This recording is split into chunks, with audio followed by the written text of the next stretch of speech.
we're going to learn how to wind the bobbin, so how to transfer a little bit of your main thread over to the bobbin for you to begin sewing. Now, your thread will have the stickers at the end of the spool, and you'll need to take those off and put them in the trash. Not on the desk, not on the sewing machine, put them in the trash. Okay, then you'll see on one end of the spool there's a little slit there, and the end of the thread is sticking out through there. That is the end that you need to deal with, so you need to get that out from the split. It can be a little bit difficult, so try for a little bit before you just straight ask for help. But okay, so that's the end of the thread that you need to work with then. Okay, now to wind the bobbin, you need to put your spool of thread on the spool pin and lock it in there. And remember, it's different than threading the machine for sewing. We're going to wind the bobbin, so we're going to go around the opposite way.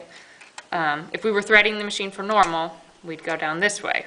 But to wind the bobbin, we're going the opposite way and going around the screw right there and coming back towards the bobbin winder.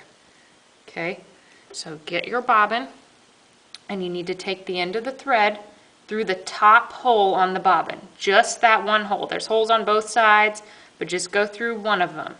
So go from the middle up through that top hole, secure it onto the bobbin winder. Make sure this stays there. Now there's two things you have to do to tell the machine that you want to wind the bobbin instead of sew like normal. You have to take the bobbin winder over to the right and pull out the hand wheel release. So once you've done those two things, then when you push on the pedal, it will know that you're ready to wind the bobbin.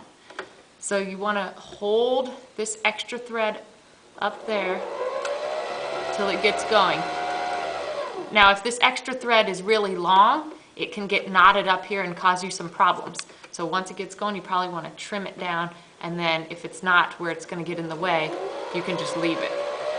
You need to wind fast so it winds tightly.